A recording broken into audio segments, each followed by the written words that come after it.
pourrait vous faire une vidéo de dingue pour vous parler du Mexique. Là, ça fait 18 jours qu'on y est, on a déjà vu des trucs de fou. Mais dans cette vidéo, on va plutôt vous parler des problèmes que tu as quand tu voyages. On va pas te parler des petits problèmes de touristes qui se plaignent, comme par exemple qu'il n'y ait pas de brosse à chiottes aux États-Unis ou qu'il y ait des algues dans la région du Yucatan. Non, on va te parler des vrais problèmes d'un voyage longue durée. Ah, ça se mange pas ça. Bon, on va commencer par le début. Premier problème. What's the problem? Elle a raison. C'est la base. Qu'est-ce qu'un problème?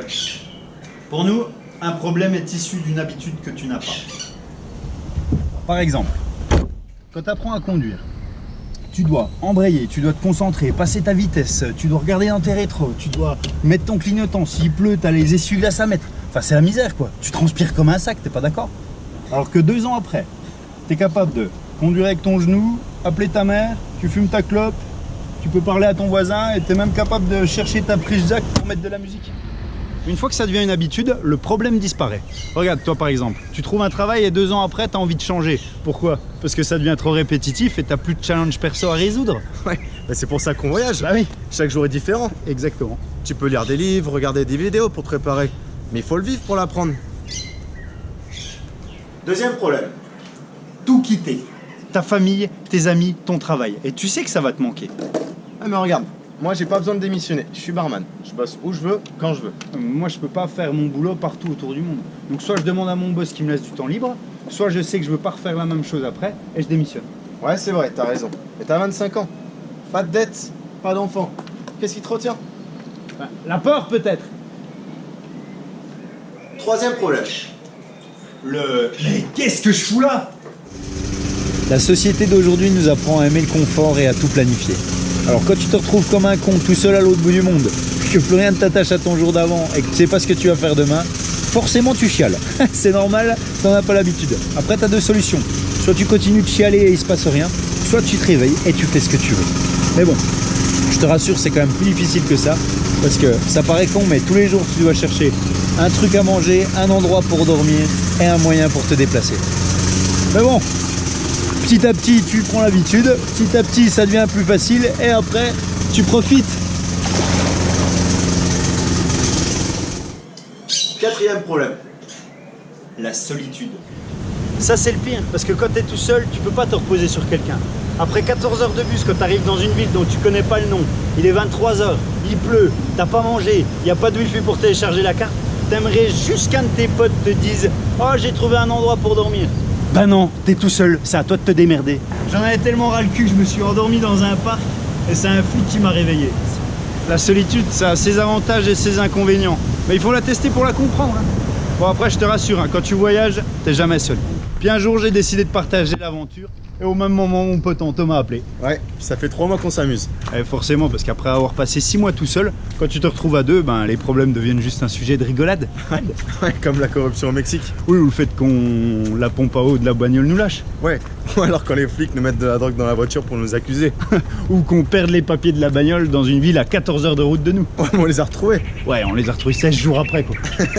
Ou tout simplement, quand on avait ras le cul notre journée, qu'on voulait juste se coucher et qu'il pleuvait dans la voiture parce qu'elle était plus étanche. Regarde, par exemple là, on est en plein milieu du Salvador, on aimerait juste trouver un endroit propre avec une prise et de la wifi pour pouvoir faire le montage de la vidéo. Ouais, mais après ça reste des petits soucis de tous les jours. C'est vrai.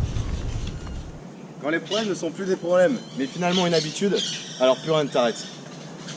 Ma mère et son nouveau copain ont décidé de venir nous rejoindre 10 jours au Mexique. Au programme, pas de programme. On va continuer de vivre nos habitudes comme on sait le faire. Bon, on verra bien ce qu'ils en pensent. Action! Balance la prochaine fois. Ah là, au début je rigolais un peu, mais là je me dis que là c'est parti. Qu'est-ce que vous en pensez, vous? C'est la cata. C'est incroyable. C'est incroyable, non mais l'eau tout d'un coup là, t'as vu les piscines là? Je sais pas qui c'est le plus deg en fait. Entre ceux qui ont fait 15 000 km en voiture pour venir depuis le Canada. Ah putain, un caillou de merde! Ou ceux... Ou ceux qui ont pris l'avion pour venir 10 jours au Mexique quoi. Nous on s'en fout, hein. On reste là autant de temps qu'on veut. Toi tu bosses, t'as tes problèmes. Moi je voyage, j'ai mes problèmes. Celui qui bosse, il a peur des problèmes du voyageur. C'est pour ça qu'il part pas en voyager. Mais celui qui voyage, il a peur des problèmes de celui qui bosse. C'est pour ça qu'il travaille pas. Le voyageur a peur de la stabilité. Tu vois, il pleut, les gens ici ils mettent comme de la musique. Ils sont toujours heureux. T'es sur une île, il pleut, t'es heureux. Aucun problème. Aucun problème. Aucun Non, souci. Non, non, à chaque problème sa solution. Mais si ça te fait chier de chercher des solutions, bah alors pourquoi tu te poses des problèmes? Hein? C'est vrai, c'est exactement. On va se faire un petit truc marrant là. Pour acheter quelques bières, on est obligé de traverser la flaque d'eau là. Et puis on n'a pas trouvé d'autre solution. J'ai trouvé la rame. Allez, viens, Bobby, monte à bord. Avant de mettre en position ou pas?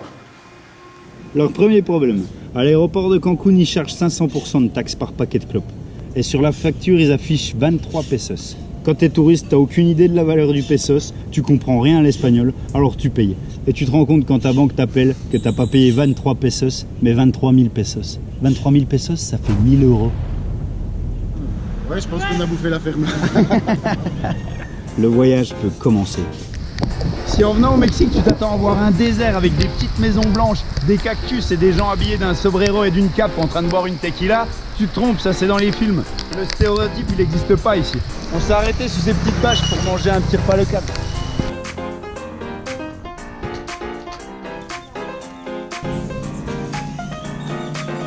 Gracias.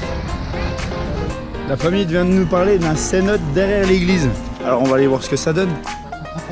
Nous, en tant que touristes, on pensait qu'on allait se baigner dans celui-là. Je comprends pourquoi la famille rigolait en nous voyant partir avec les maillots de bain. On pourrait sauter là. Bon, l'eau est à peine sale. Je préfère quand même celui-là. Mais bon, il est un peu plus touristique.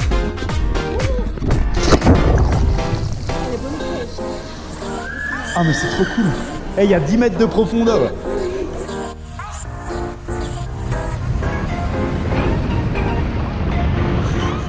Le truc en fait c'est que les cénotes touristiques tu peux te baigner dedans mais il faut les payer. Et on voulait se trouver un petit cénote naturel, donc là on est tombé dans un petit village super sympa. Ils jouent tous au baseball sur la place et ils se fendent bien la gueule en voyant une bande de 4 touristes bien blancs arriver avec leur bagnole devant le cénote naturel qui est en fait ceci. Donc ça reste beau hein, mais tu peux pas te baigner quoi. Enfin si tu sautes déjà tu peux pas remonter. Bon, après 2 échecs, on décide de reprendre la voiture à travers la campagne mexicaine. Il faut savoir que dans chaque malheur, il y a quelque chose de bon à prendre. Donc il suffit d'avoir un schéma de pensée positif. Comme là, après le cénote, on était franchement deg de ne pas pouvoir se baigner. Donc on a décidé de continuer de petit chemin en petit chemin. Et on est arrivé dans ce village-là, où c'est qu'il y a une arène mexicaine. Et on a posé quelques questions. À ce qui paraît, dans 1 heure, il y a un rodéo. Donc on va se prendre un petit ananas en attendant. Et puis on va voir ce que ça donne. On a discuté 15 minutes avec la famille du magasin et ils ont décidé de nous héberger pour la nuit. C'est le couchage qu'il faut voir. Restez, oui. Restez en film ou alors. Et je comprends pourquoi vous programmez rien. C'est impossible chez vous. Je sais jamais s'il peut y arriver. Vous arrêtez quelque part, vous passez la soirée C'est avec. une rencontre. Benny et sa femme sont les proprios du magasin et ils nous offrent leur chambre pour dormir. Le pire, c'est qu'on est 4. En fait, c'est pire que ça, c'est à peine du village qui se prépare. Je sais pas ce qui se passe, mais la Corona, c'est 10 pesos. À 10 pesos la bière, avec 45 €, tu peux avoir 100 bières. Avec 100 bières, tu payes une tournée à tout le village.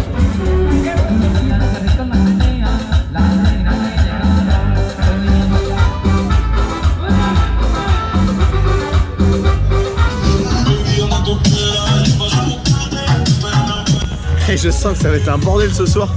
Mais grave.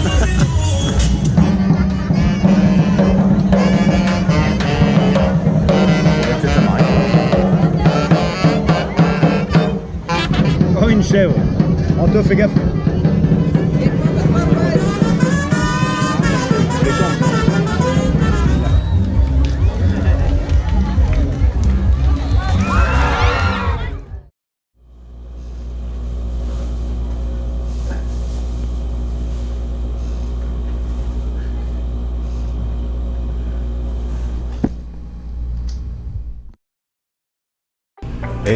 Si là tu te dis que c'est crade, dis-toi que c'est la chambre du proprio le plus riche du village. Alors ton stéréotype du Mexique, tu peux le mettre là-bas. On y va? Je rêve d'une douche bien chaude. On va aller se jeter dans l'océan plutôt.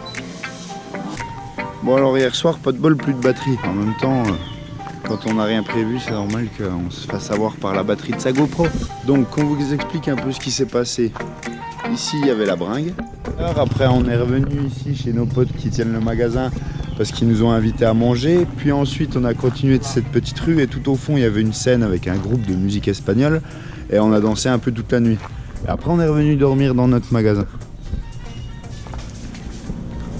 Hola.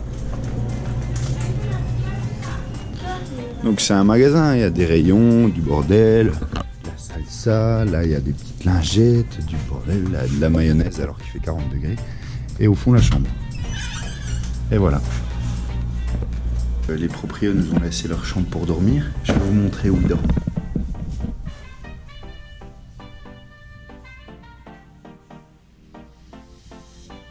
C'est le vrai bordel dans ce magasin. Il y a des œufs en plein soleil, il y a du yop par terre là, et même pas au frigo. C'est le top, ils se foutent de tout. Ils s'en foutent de tout. Faut savoir que Benny et sa famille travaillent 24 heures sur 24, 7 jours sur 7 et 365 jours par an. Et ils nous ont tout offert. Alors la moindre des choses qu'on pouvait leur faire, c'est de leur cuisiner un truc. Ici c'est le frigo. Mais je vous conseille pas de l'ouvrir. Surtout pas. Il y a des choses que t'aimerais pas voir là-dedans. En fait, le délire il va encore plus que ça parce que le 29 septembre, on est invité à son mariage. Et ça va encore plus loin parce qu'elle nous invite à cuisiner pour son mariage. Elle invite deux Français à cuisiner pour son mariage. Sauf qu'ils invitent tout le village, tu sais. S'il te plaît. Il y a au moins de quoi faire le petit-déj. Il y a au moins 500 œufs. Au Mexique, t'as pas le droit de jeter le papier dans les toilettes, sinon ça va le boucher. Alors faut jeter à la poubelle. Et là, la chasse d'eau, c'est un seau d'eau. C'est normal. Ben, moi, ce matin, quand je suis allé aux toilettes, ben, il n'y avait pas mis le seau d'eau. On va pas oublier notre objectif principal, le cénote naturel.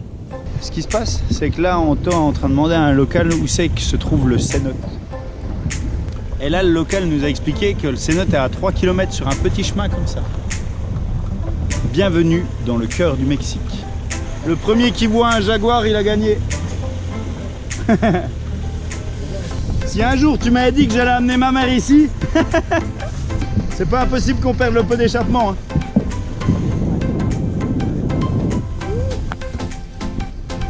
Si les propriétaires de la voiture qui nous l'ont donnée savaient où est la voiture en ce moment, ma purée, pour l'instant on est dans l'estimation d'un truc incroyable. Après, même Google il connaît pas la position de la ville dans laquelle on est, alors on verra bien. Donc d'après le local, l'eau est propre et le cénote serait profond d'à peu près 25 mètres, si on comprend bien l'espagnol. Cénote à 300 mètres. Là si on voit un chinois avec un appareil photo, je rentre chez moi. Cénote à 200 mètres. Moi j'aimerais tellement voir qu'une flaque d'eau, tu sais. Cénote à 100 mètres. Jackpot, on l'a trouvé.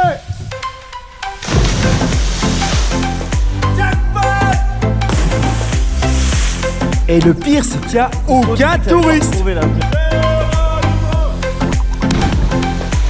Attends, parce que là, on est quand même dans un endroit spécial. Alors on va profiter un peu. Bisous. Ciao. Nouvelle expérience, ils en ont pas l'habitude, mais ce soir ils vont dormir dans une voiture. On s'est trouvé un petit spot à l'arrache. Bon, le spot fait pas rêver, mais en 6 mois de voyage, tu dors pas tous les soirs les pieds dans le sable. Là, ce qui nous importe au Mexique, c'est de ne pas rouler pendant la nuit. Alors si on veut boire l'apéro et manger avant le coucher du soleil, ben voilà ce qu'on a trouvé. Mais c'est parfait, on est tous ensemble, on a une bouteille de rhum, du citron, du sucre. Et les autres ont l'air contents parce que regardez, ils prennent des photos. Santé, salud. Saluda. C'est vraiment l'aventure. Hein. C'est l'aventure pour Santé. vous, mais Jeff. l'habitude pour nous. Santé. Saluda. Et le luxe, on a même des tabourets. Bon, ils sont pas en bois. C'est ni plus ni moins que du camping sauvage. C'est vrai. Au grand bonheur. Comme disait mamie, les détails sont la clé de la réussite. Un déglaçage au rosé. Et voilà comment on fout sa mère dans un coffre. On est bien ou pas? Les pieds un peu en hauteur, comme ça c'est bon pour la circulation sanguine. Ah, parce qu'après ça tu le dégonfles en fonction de la dureté du matelas que tu veux. Si tu veux un matelas à mémoire de forme, tac. Mémoire de forme. Je pense que c'est plus confortable que la tente. La découverte, l'expérience.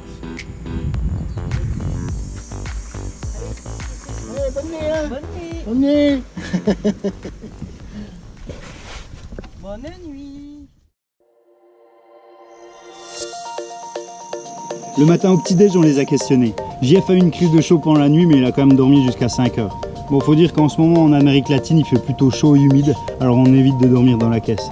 Ma mère a mis du temps à s'habituer au coffre 30 cm au-dessus de sa tête, mais elle a dormi comme un bébé, avec aucune impression d'étouffement. Bon, ils feraient pas 3 mois comme ça à leur âge, mais ils ont essayé. Et faut le dire, une fois que t'as les yeux fermés, toutes les chambres se ressemblent. Allez, un brossage de dents, et c'est reparti. Et si c'est la douche qui te pose problème, soit t'attends la pluie, soit tu profites d'être au Mexique pour sauter dans un trou. Wouhou! Ciao!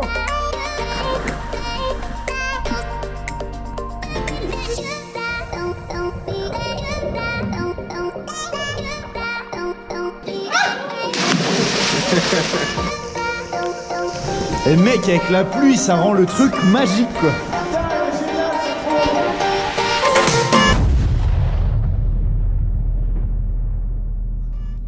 Après 10 jours de voyage, ils ont le sourire jusqu'au-dessus des oreilles et les larmes aux yeux. Et moi, je peux dire que je connais mon nouveau beau-père depuis 10 jours. Allez Anto, on les dépose à l'aéroport et on continue les deux. Donc vous savez tout maintenant, les problèmes ne sont qu'une question d'habitude. Et entre nous, si c'était pas aussi bien, ça ferait longtemps qu'on serait déjà rentrés. Ciao!